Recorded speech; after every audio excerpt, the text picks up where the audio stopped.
electromagnetic physics.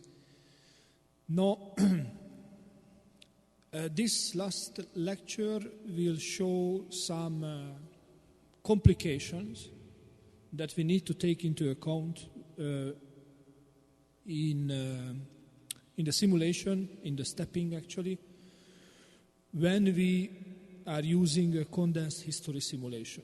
And I told you that, okay, it's not essential to use it, but most of the time we are using it because otherwise the simulation is not feasible. We are using condensed history approach for describing ionization and Bremsstrahlung, as we saw.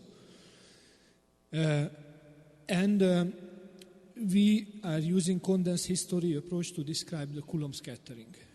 We skipped previously, we will get back to this soon.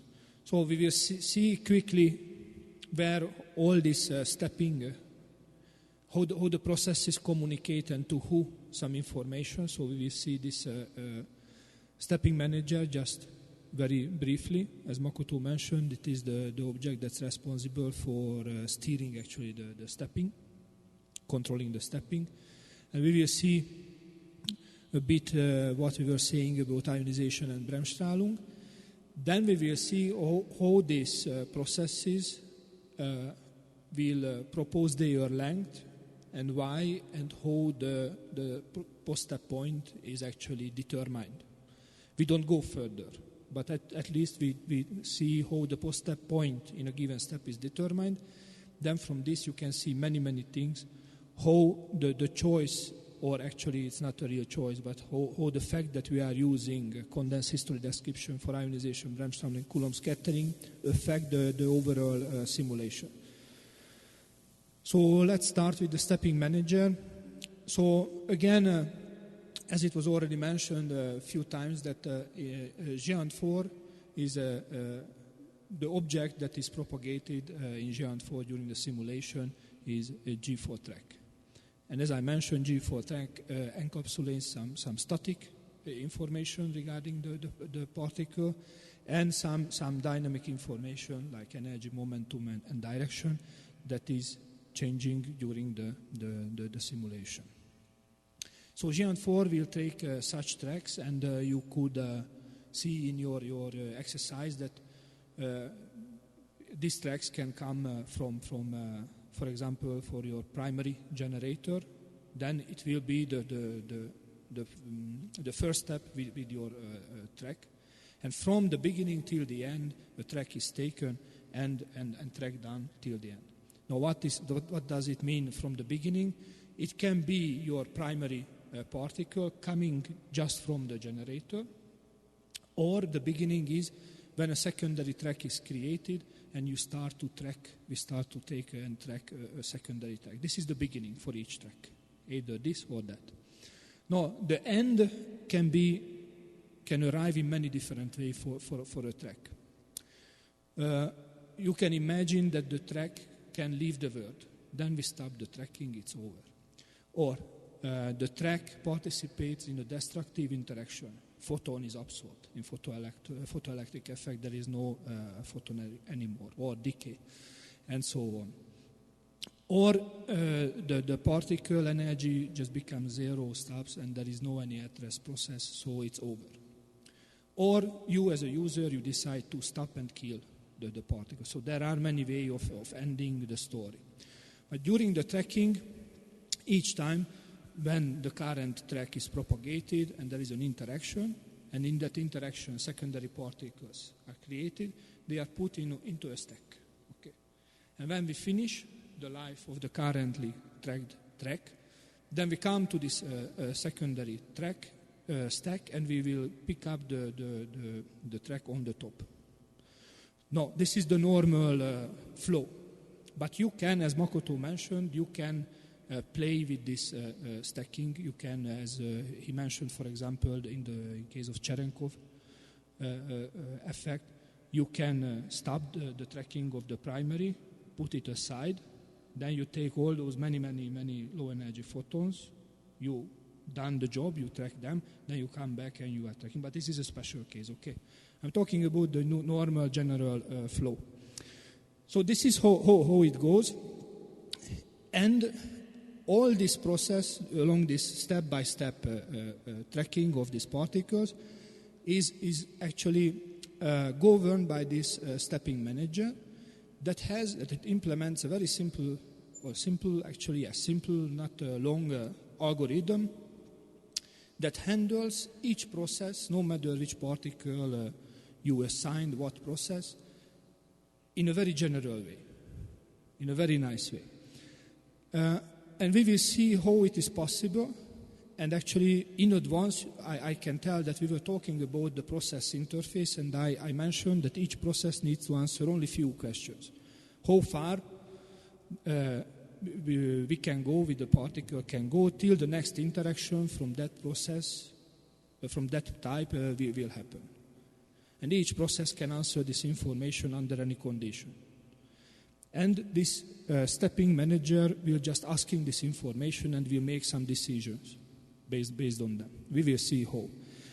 And especially we will see how it goes in case of particles that has ionization Bremsstrahlung described by taking into account the secondary production threshold, and multiple scattering. You can think about an electron, okay? So why ionization and Bremsstrahlung? Just to refresh. That we mentioned that we describe ionization and Bremsstrahlung as continuous discrete interaction, which means that there is a secondary electron and gamma production threshold, and we do not generate secondary electron and gamma particles with initial energy that would be below this production threshold. Instead, what we do, we describe the energy loss of the primary particle coming from this subthreshold excitations with a mean excitation, with a mean energy loss value, the restricted stopping power.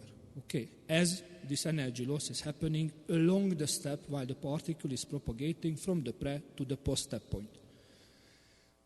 On the same time, we simulate explicitly electron and gamma, secondary electron and gamma production for secondary electrons and gammas, those who has a primary initial energy higher than this secondary production threshold energy.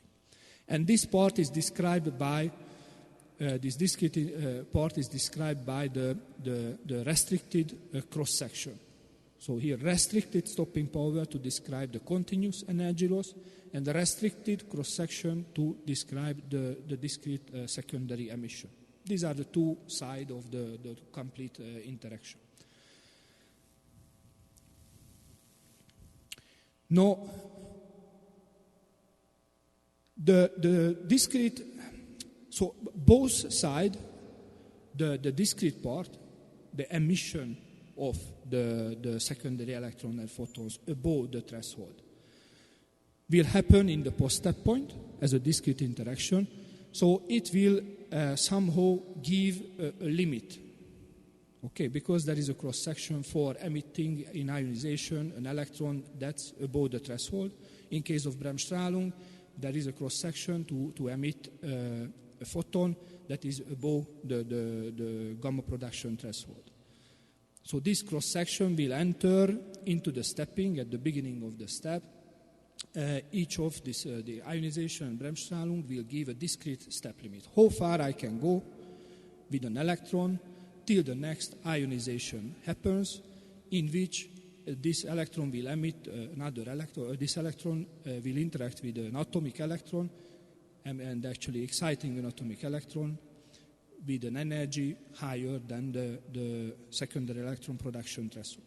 Or, in case of the Bremsstrahlung process, how far this electron can go in this step till the next Bremsstrahlung photon will be emitted, such that that photon energy has higher energy than the secondary photon emission threshold.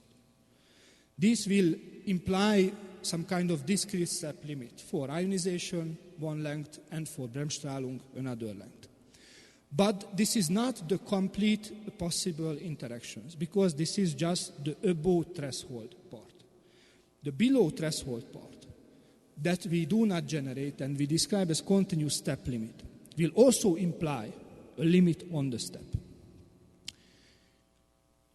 Why it implies a limit? Because simply we do not allow the particle to make too long step. So too long is defined in such a way that the particle will lose too much energy in one step, because then too many things would change drastically. No, whatever I said, it was not defined. When I say too much, we will get back to this. Okay, but the point is that when the particle is moving from the pre to the post-step point, it's continuously losing energy, and you can imagine that in one step, we don't want to lose too much energy. Okay, because then we lose the control. So this is why we will have a step limit coming from these continuous energy losses. Now, let's see, in general, now we put aside this ionization and Bremsstrahlung. In general, if we have a discrete process, you can think now about Compton scattering, okay? Or you can think about the above threshold Bremsstrahlung photon emission. Each of them has a cross-section. How it limits the step and why.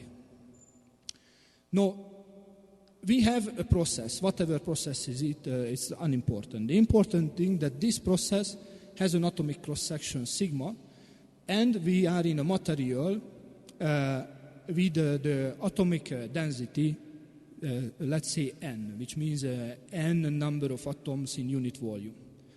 Now, what we need to say here and keep in mind for later is that when I'm saying that the atomic cross-section for this interaction is sigma, I also mean somewhere that this sigma is constant. Okay, do not change along the step. Now, then, based on the Beer-Lambert law, what we can say about the interaction length as a stochastic variable, which tell us how far we go, or more exactly, what's the probability that we are going now with this particle a length x,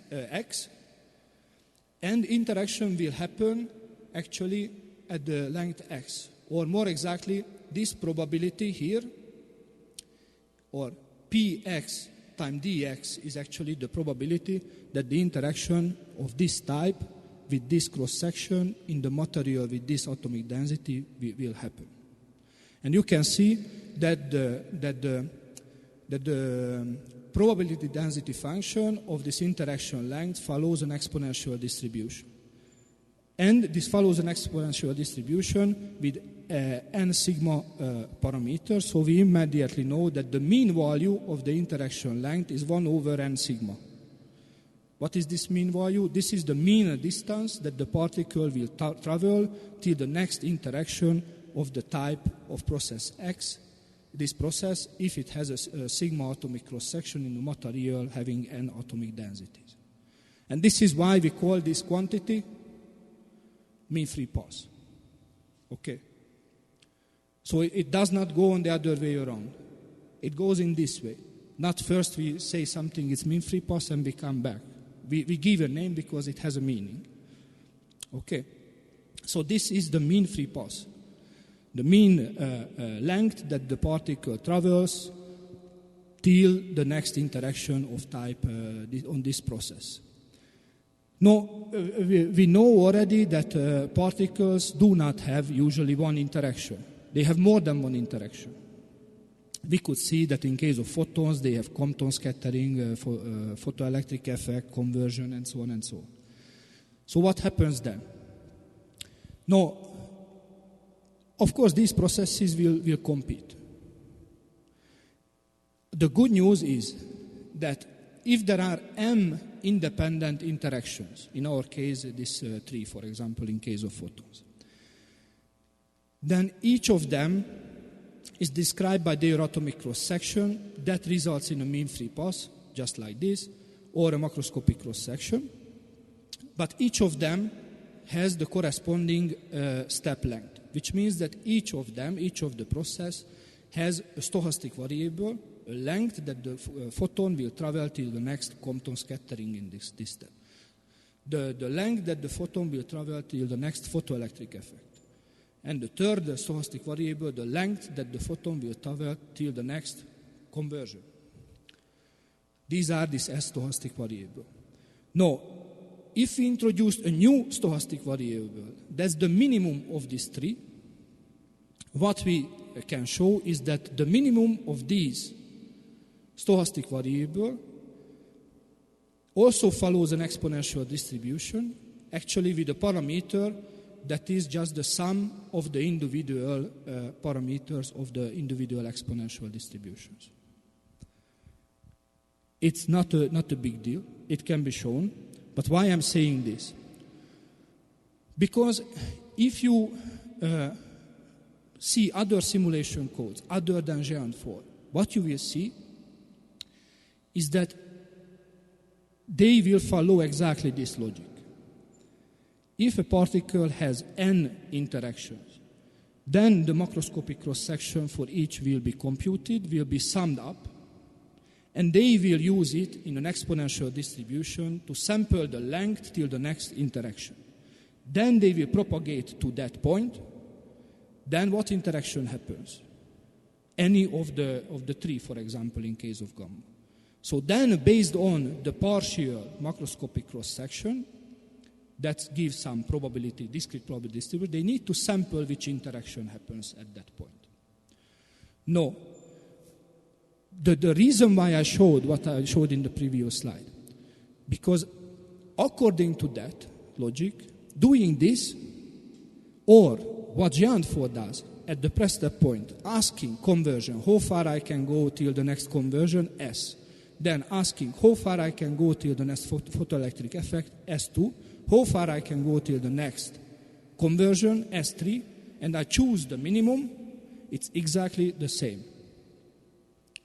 Mathematically, it's exactly the same. Because the minimum that I choose follows also an exponential that the other simulation codes are doing.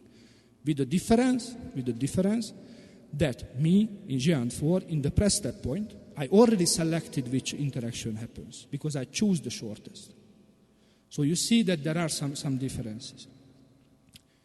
But differences in the logic, but mathematically, it's identical, the two things. So I mention this because if you see other simulation codes, that it might be a bit confusing.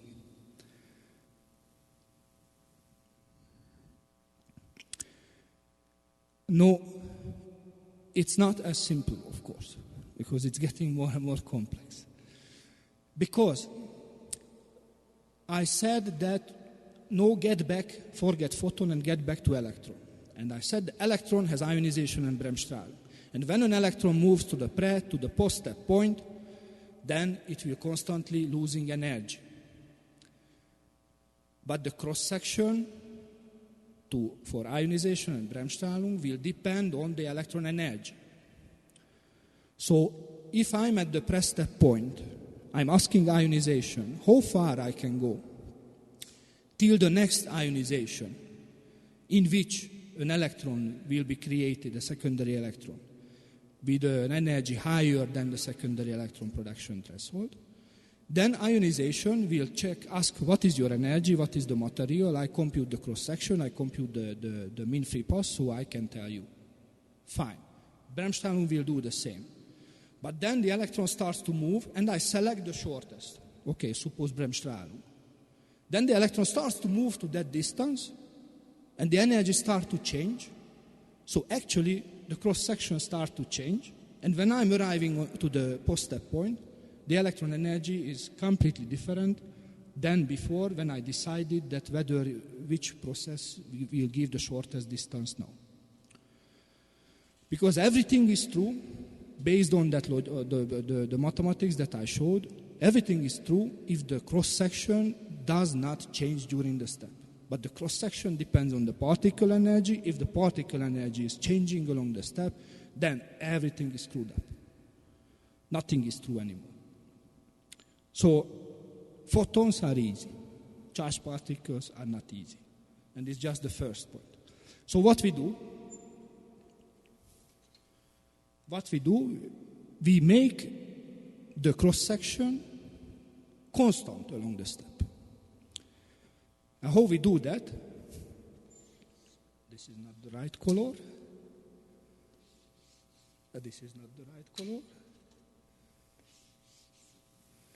So suppose that this is the cross-section for Bremsstrahlung, the macroscopic cross-section, and this is the energy of the electron. And if you see, the cross-section will look something like this, the macroscopic cross-section. Now, here this is the electron energy in the pre-step point. When we move to the post-step point, the electron will lose energy, so it will arrive to some lower energy. And you can see in between the pre-step point and the post-step point, the macroscopic cross-section was changing. So what I do, as I said, this is the macroscopic cross-section for Bremsstrahlung. This is changing. But if I say that I add an additional process to this Bremsstrahlung, and I call it nothing, or I call it delta, with a cross-section that exactly when you sum up with this macroscopic cross-section along the step, it gives this constant value. Okay, you can say that this one is a macroscopic cross-section, call it T, or how I call it? I call it I, what I cannot see the indexing. Call it T, which is actually the sum of the Bremsstrahlung macroscopic cross-section plus a delta interaction cross-section. That delta is a fictive, is no interaction actually. You can imagine this is the length. The inverse of this, the corresponding mean-free path, is a length to travel to do nothing. So I go there and I stop with the particle and I don't do anything. First of all, why can I do that?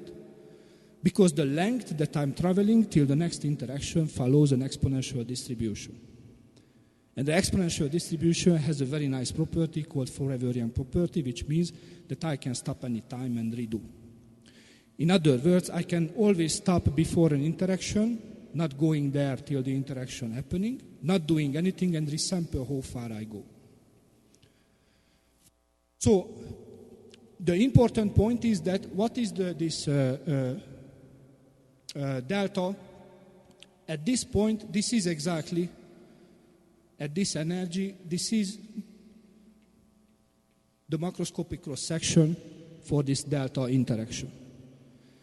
At this energy, sigma delta is exactly 0. It's not very important. The important is that the sum of these two things, Bremsstrahlung photon emission and nothing happening during the step, is constant. So for this mixed interaction, everything holds what I was saying. So what I will use at the pre-step point is not the pure macroscopic cross-section for Bremsstrahlung photon emission, but I will use something that I know that for sure will be a maximum value along the step, and I will assume a constant maximum value. Now, what happens if this particle goes? I think that this is the cross-section, this value, this is the macroscopic cross-section. This particle moves and stops here. This will be the post-step point energy. Then, at the post-step point, two things can happen. Because no, it's not only Bremsstrahlung, it's Bremsstrahlung photon emission plus this nothing. This will be exactly the Bremsstrahlung macroscopic cross-section, and this will be the macroscopic cross-section for nothing. The sum is constant. And actually, this will be proportional to the probability of Bremsstrahlung happening, and this will be proportional to the probability of nothing happening. So I throw a random number to see whether there is Bremsstrahlung emission or not. And this is exactly the way in which the fact that the charged particle is losing energy and the cross-section is constantly changing while the charged particle is moving can be properly taken into account. So everything, again, you will see other simulation codes. We'll talk about some delta interactions, delta cross-sections, and so on. Everything is accounted properly in Geant4.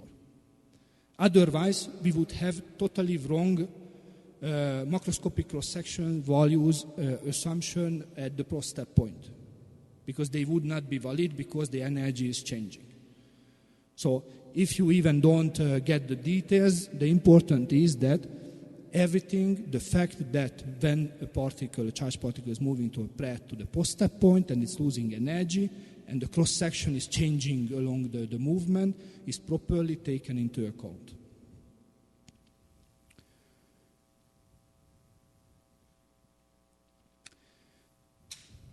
So that was something that affected the discrete part of the step limit in case of ionization and Bremsstrahlung. Now we move, and I told you that, okay, discrete part of the step limit is one thing, but also the fact that we are, the particle, when the particle moves from the pred to the post-step point, it's losing energy. We don't want the particle to lose too much energy. And it will imply a step limit. So far, what we did, that all, for a given particle like electron, what happened is that ionization was asked to give how far I go till the next electron will be emitted in such a way that in ionization created in such a way that electron has above threshold energy. It gives the length. Then Bremsstrahlung is how far I can go till the next photon will be emitted with above threshold energy. And the shortest is taken, and we notice that, okay, which process was limiting the step so far, because we need to go further and move to the continuous step limit. Now, each process will ask to give me the continuous step limit. Okay, what happens if a process doesn't limit the step in the continuous step? It just gives a huge value, like a double max, and it will never be shorter than anything. So it doesn't play. It's very easy. But actually, we will ask each continuous process how far I can go, how far you let me go, how far you let me go. And if we find a process, another process, or actually even the same, that the continuous part is limiting giving me a shorter length, that the discrete part, all the discrete part was given, then I forget the discrete part. Because I won't go in this step as far as any of the discrete interaction could happen. So actually they don't happening, but what's happening is that I go to the post-step point given by, in this part, limited by the continuous step limit. Now, how this continuous step limit, the energy loss limiting the step? I told you that we don't want the charged particles to move a long distance within one step, because then there would be huge change in the energy, and we would not be able to describe very well what's happening in a big change. So, the continuous step limit, as we were saying, that there is a restricted stopping power, and we describe somehow with the stopping power the continuous energy loss. Now, for the continuous energy loss, you can translate it that what will happen, the particle will move, and it will lose energy. And how far it can move till its energy becomes zero. So this mean distance is the range of the particle. So this is the maximum that it can go, because there its energy in average becomes zero. So this is the range. Okay. And this function will give a length depending on the current range and few parameters. If you plot this function, then you will see that it is actually fraction of the range. This is the fraction of the range. When it's 1, this exactly the length will be equal to the range. If it's 0.2, it means that 20% of the range. Then on this x scale, you will see the range of the particle. You can think in energy if you want. So the higher the range, the higher energy the particle. And this function will go to, at high energies, it will go to something that's called d rover range here, with a default of 0.2, which means that as long as the charged particle has high energy, in the continuous step limit, we let the particle to move to a step length that corresponds to 20% of its current range, not more. Then the particle will move, its energy will go down and lower. Then when we are approaching an energy that corresponds to something like this, then we start to give longer and longer step length in the continuous. We let more and more, and eventually when we reach an energy that corresponds to this value, we give the particle that you can go now till your range, which means that if you go till that and the end point, you will get zero energy. Why we do this? If we don't do this, and we always let 20%, first of all, we let 20% at high energy, because this is the maximum that we still can handle.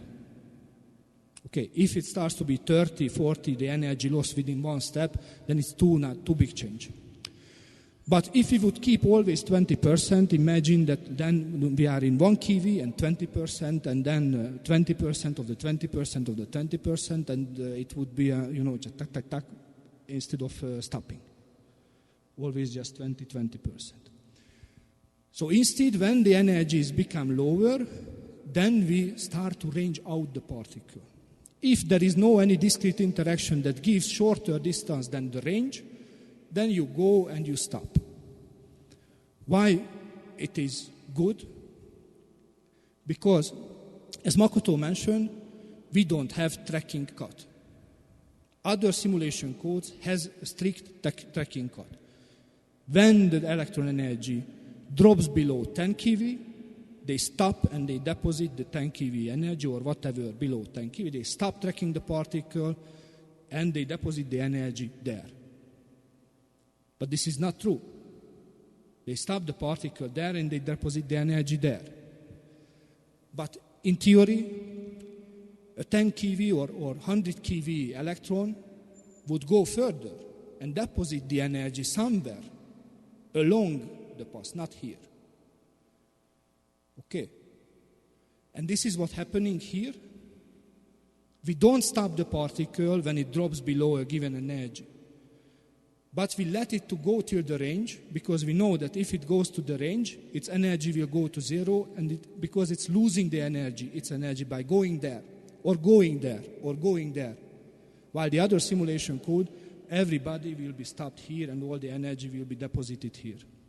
So in the final step, we make sure that at least we have some more accurate final step energy deposition in the geometry. And this function is the key point for that. Okay, so this is how the energy loss will limit the step is as a continuous part.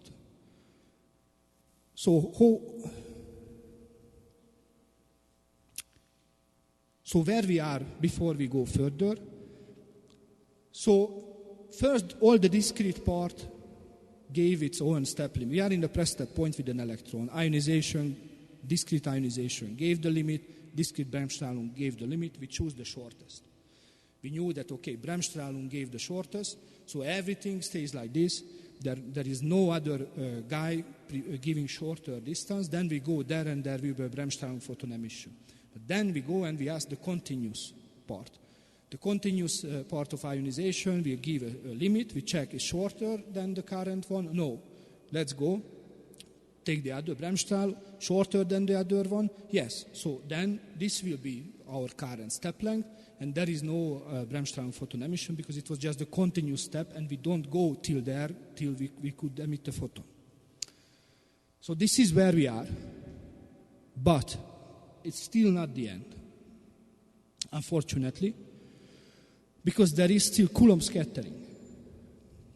Why I'm saying this? I just put here what we skipped before. In case of charged particles, especially in case of electrons actually and positrons, Coulomb scattering is a bit tricky.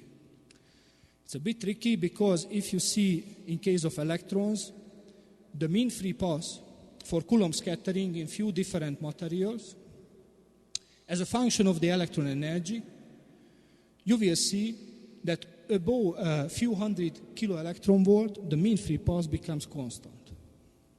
What does it mean? That above this energy, the electron won't make longer and longer steps when its energy is getting higher and higher between two elastic interactions. And actually, it becomes very small because all the other interactions for above threshold photon emission and above threshold ionization will keep going like that. Up, much upper. Which means that all the other interactions would make much, much longer steps till they're happening, but Coulomb scattering will always stop short. Because it has a significantly shorter mean free path, does not grow like the others. What happens? If you have like a MEV electron, it means that you will do like, I don't know, few thousand elastic scattering till you will do a Bremsstrahlung photon emission. And on the same time, what I do not show, when the electron energy is getting higher, the angular distribution, the angular deflection on this Coulomb scattering is getting lower and lower. The mean value, the mean angular deflection is getting closer to zero, which means that the higher the energy, the smaller the angular deflection. So you will stop 1,000 times, you make many thousand small steps to do just a bit of deflection. You can forget that your simulation will finish if you replace this one MeV electron with a 100 GeV electron. At least not in your lifetime. So we cannot do this. To describe if the simulation and the electron energy is above a few hundred kilo electron volt, then it's not the way. Instead, what we do is that actually we remove this Coulomb scattering because it's a discrete interaction, and we remove this cross-section from the list of processes. We ask only ionization, we ask only Bremsstrahlung. How far we can go till the next ionization will happen, till the next Bremsstrahlung happen. But we don't ask this guy because we know that if we ask this guy and with high energy, that it will be always the winner and it will give very, very small length. So we don't ask. What we do, we let the particle to go, and when we reach the post-step point, we need to use a special model called multiple scattering or multiple Coulomb scattering model that will tell us everything what happened as an effect of this 1,000 or 10,000 elastic scattering along the length. I will show soon some image and it will be clear. So, back to this point, after we asked all the normal discrete interactions and the continuous interaction to limit the step, there are three different things that can happen. For those that doesn't have Coulomb scattering, or the Coulomb scattering is described as single scattering, for those who doesn't have Coulomb scattering, we are practically done with this part, okay, because we finished. No, for those who has Coulomb scattering, but we describe as a normal discrete interaction, so we actually insert them into the list on the top of ionization and Bremsstrahlung, it will participate in the game. So it's already included in the length. Now the point is, what happens for these two? The story is very simple because then we know how far we can go. Okay, it's the same for case A and B. No, we know the things. Then there is only one thing that we need to take into account, whether we can go as far as the shortest length or we hit some boundary. So at the end, we need to ask transportation as a process. Give me your length, which means how far we can go till the geometry, we reach the boundary. And if the boundary is further than our current length, we transport the particle there and we invoke the interaction that was giving the shortest length. Fine. It's true in the case A and B. Now, if the particle has Coulomb scattering, multiple Coulomb scattering, and is described by this multiple scattering model, that, as I mentioned, it's not part of the game when we decide the step limit. So what happens is that without this Coulomb scattering, we would propagate from the pre to the post-step point the particle. But we know that actually we were here with this particle in the post-step point. But we know that it's not true because there were many small angular deflection during this. We just did not take into account. So instead of the particle moving like this till the next, for example, Bremsstrahlung photon emission, actually the particle in the real case would move like this because there are many elastic scatterings, several thousand. So instead of ending up here, actually we would end up here. And this is exactly what's the responsibility of this multiple scattering model, to tell us where is the final point, actually, the real final point, that we will need to give, like in the direction of the motion, this projection. So the transportation will propagate till this point and displace the particle to the actual current real position. Okay, and also the direction will be deflected as a net effect of the many elastic scattering. So this is the way in which Coulomb scattering, actually multiple Coulomb scattering, ionization and Bremsstrahlung, or actually the fact that we describe ionization and Bremsstrahlung in a condensed history way, makes life very, very complicated in the simulation.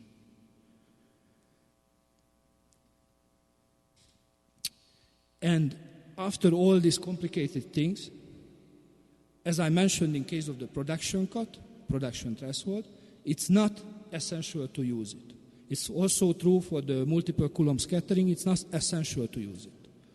But without using this, multiple Coulomb scattering and condensed history description of ionization and Bremsstrahlung, simulation in the mid or high energy would not be possible. So we need to use it. Now, the fact that we are using this, it's also true for the production cut, but also true for the multiple Coulomb scattering.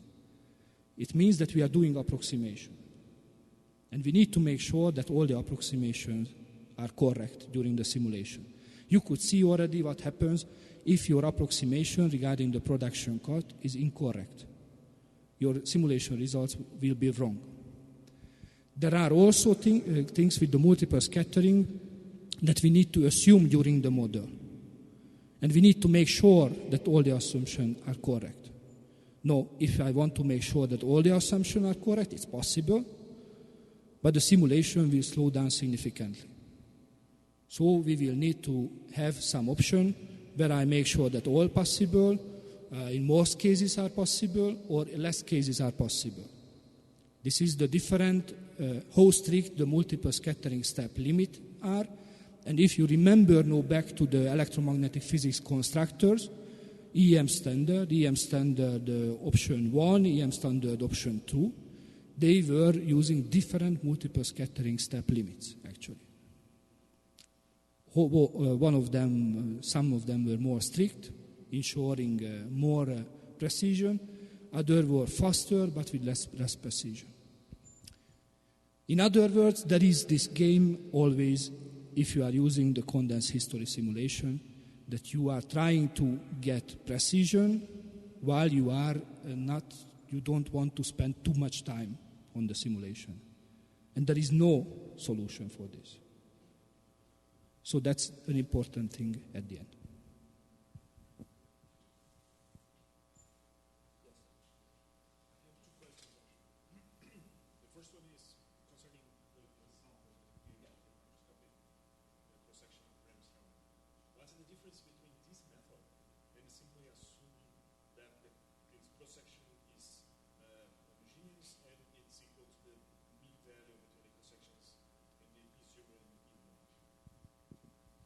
Mean value, okay.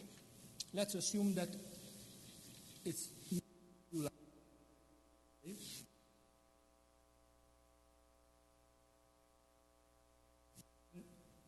I asked what's the probability of not having an interaction, because you need to have because it was, if I tell that I use exactly this, then the macroscopic cross-section that you are using is describing having an interaction, a Bremsstrahlung interaction, at a given energy, but having a Bremsstrahlung interaction.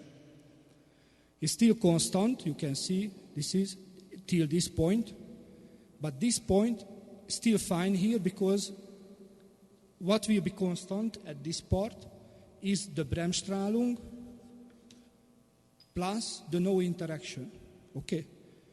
But this part, your constant, is the Bremsstrahlung minus the no interaction.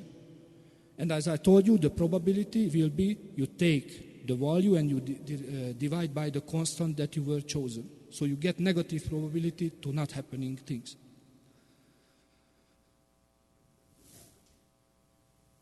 You know, this is your constant value, and this is always your current value for the Bremsstrahlung, and this till you take your constant value minus the Bremsstrahlung gives you the part of the discrete or the delta interaction. If you end up in a lower energy that you assumed here, then you will go. This will be the Bremsstrahlung part. This is your constant. If you remove the Bremsstrahlung part from your constant, you end up with a negative value, and you derive by your normalization constant is the constant value. That will give the probability of having this delta interaction, which is negative. So you can choose whatever value, but the important thing for this constant, you should be overestimate the final macroscopic cross-section. No. What would be the short value that you will never drop below? This would be the best value. Then you will never get to the situation where you ended in an energy point, where you choose some value and you are above actually with the macroscopic cross-section, because this is the maximum of the macroscopic cross-section. But then you would use this constant value. You would start here. This would be your press step point macroscopic cross-section. You would move here. That would be the having Bremsstrahlung, and this huge would be not having Bremsstrahlung. Okay, the ratio. So it would be very, very inefficient. So the game is that I know that I don't let the particle in the current simulation lose more energy than 20%. Okay, roughly. So what I do is that I take the current energy, I take the 20% loss, and I evaluate the macroscopic cross-section for there, and I will use that value. Why? Because I know that I will never go there. Maximum I will go there, not lower. And I know how the cross-section is changing. And this will be the most efficient, because I will do nothing, if you want, when I stop the less times. But it will be always correct. This would be also good, but it would be very, very inefficient. You do many, many steps, and this gap is too high.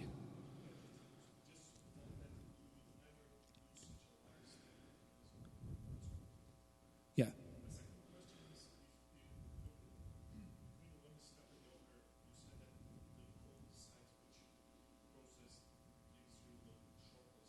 Yes.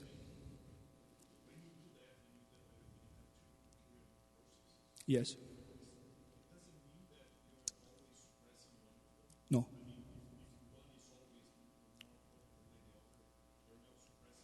No.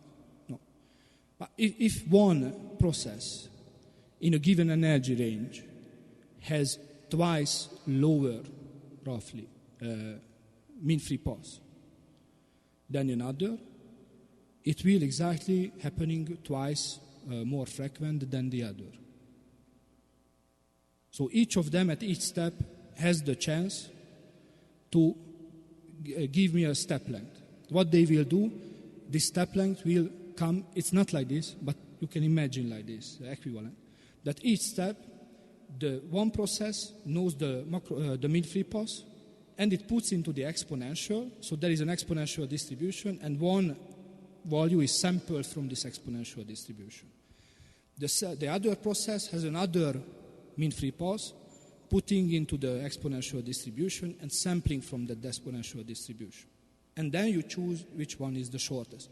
It's not the mean free path, it's the mean free path, is the mean value, okay? Is the mean value of the exponential. But the S that I was talking about is the stochastic variable that follows this exponential distribution.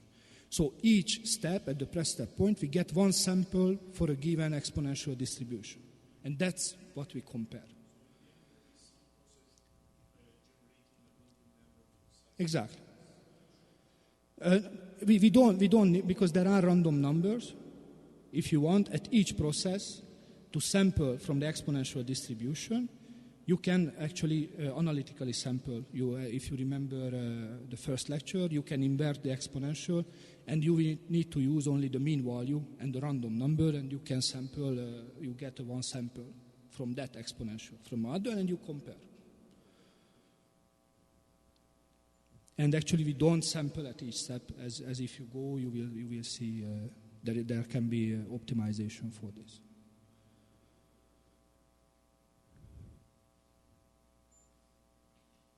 Okay.